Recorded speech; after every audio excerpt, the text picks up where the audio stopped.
Hello everyone. Good afternoon Ma'am Luz. Good afternoon classmate. Ako nga pala si John Ervin Nalo from grade 6 Del Pilar.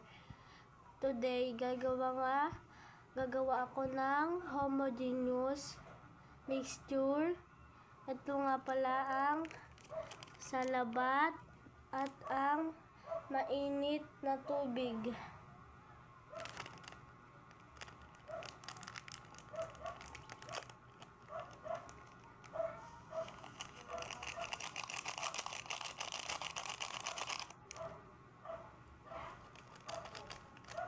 At ang susunod natin gagawin ay i-shake.